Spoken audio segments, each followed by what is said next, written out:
Welcome to Manual Education. Welcome to this video. In this video, we will discuss about CMAT compilation, but here we are going to discuss basically miscellaneous questions like match the followings, and then somewhere remaining questions like misspelling, जो wrong spelling find out करना है वहाँ वो सारे जो questions है वो यहाँ पे हम लोग डिस्कस करने वाले बेसिकली.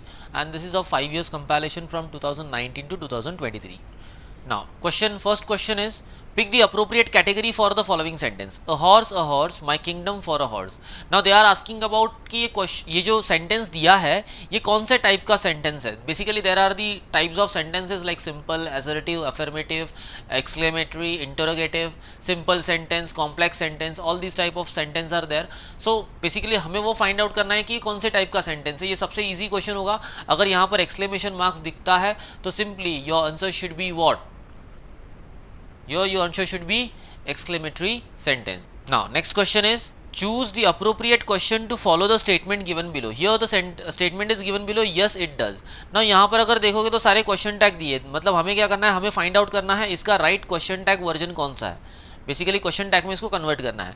अब यहाँ पे देखो क्वेश्चन टैग में जब भी कन्वर्ट करना हो, so what you have to do, you have to just replace your place of the subject and verb. अब यहाँ पर सब्जेक्ट प्लेस पे क्या है, तो इट ये सब्जेक्ट प्लेस पे है, वर्ब है ये.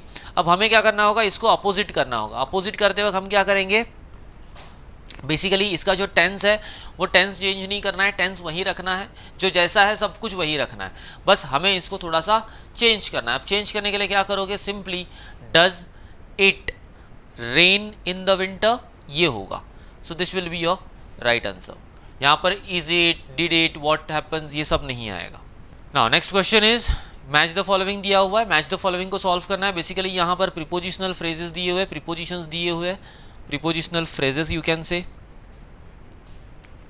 you have to match them with the first list and second list, right? So basically यहाँ पे first क्या पूछा है, he succeed dash perseverance and sheer hard work.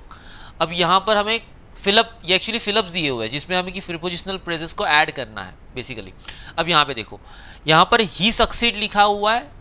अब आगे हमें एक प्रीपोजिशनल फ्रेज ऐड करनी है. आगे देखो बी में क्या दिया है, he died fighting dash his country. अब यहाँ पे क्या लिखोगे, अब ये तो सिंपल है, in lieu of, in spite of ये नहीं आएगा बी में, मतलब बाय डिंट ऑफ भी नहीं आएगा. बेसिकली क्या आएगा, B is 3 on behalf of. तो यहाँ पर B3 कौन सा है, दैट इज ऑप्शन बी. अब बेसिकली यहाँ पे अंडरस्टैंड क्या करना होता है, कोई भी एक सही अगर ऑप्शन है उसको फाइंड आउट कर लोगे तो अदर ऑप्शंस फाइंड आउट करना it's very easy. Now A के लिए क्या होगा, 2 in spite of, he perceived dash difficulties. यहाँ पर क्या होगा, by dint of difficulties. Now simple.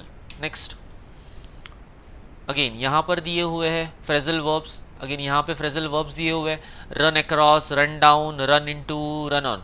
Now you have to answer this by matching list 1 to the list 2. यहाँ पे मीनिंग्स दिए हुए हैं, रन अक्रॉस, रन डाउन के सब मीनिंग दिए हुए हैं. टू लॉस पावर और stop working. To loss power और स्टॉप वर्किंग का सिंपल आंसर क्या होगा, that should be run down to stop, to lose power or stop working.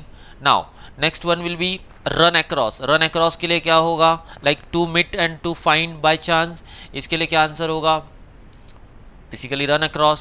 then run into, to meet by chance, to continue without stopping. यहाँ पर C will be to meet by chance. run on, to continue without stopping. Now next, so answer should be what, B. Now here foreign phrases commonly English used in English. यहाँ पे कुछ common use English use में जो foreign words आते हैं, common phrases आते हैं, foreign में जो यूज़ की जाती है फ्रेजेस वो यहाँ पर इंग्लिश में भी यूज़ की जाती है. ऐसे कुछ कॉमन फॉरेन फ्रेजेस दी हुई है, उनको हमें उनके मीनिंग से मैच करना है. बेसिकली यहाँ पे आंसर सी, कार्ब डियम, फॉक्स पैस, magnum opus and prima facie. ना यहाँ पर जो प्राइमा फेसी है ना वो बहुत ज़्यादा यूज़ किया जाता है, तो प्राइमा फेसी को आप अगर समझो तो it will be very easy, simple. So यहाँ पर अगर इसका आंसर लिखोगे तो ये होता है प्राइमा फेसी. मतलब क्या होता है पता है, जो फर्स्ट लुक में ही, मतलब फर्स्ट ग्लांस से आप देखते हो, that is a prima facie without proving it, right. Like prove होने के पहले, एक्सेप्टेड एज अ सच अंटिल प्रूवन. मतलब जब तक वो प्रूव नहीं होता तब तक हम एक्सेप्ट कर लेंगे this is could be like this. तो मर्डर होता है समवेयर, कुछ क्राइम होता है, सो प्राइमा फेसी हमें ये दिखता है कि क्राइम हुआ है until it is proven, right. So this is the prima facie. अब डी जो है वो 1 है, तो यहाँ पर डी के लिए 1 कौन सा है? So now here carpe diem is seize the day, and then Magnus Opus is the most important work, and then Fox Pass is then a embarrassing blunder. So your answer should be here. B is a 2, so B2 is here, C3 is here, and then A is a 4th, so answer should be C. Now next, select a pair which has the same relation as a pair below. Well as a pod, so यहाँ पर क्या होगा? well as a pod दिया हुआ है, so here your answer should be A, wolf pack. Then next, find correctly spelled word. यहाँ पे क्या दिया है? क्लेप्टोमेनिया। सो क्लेप्टोमेनिया दो डबल पी नहीं होती, क्लैप्टोमेनिया भी नहीं होता, क्लेप्टेमेनिया भी नहीं होता, answer will be D. Your answer here will be D.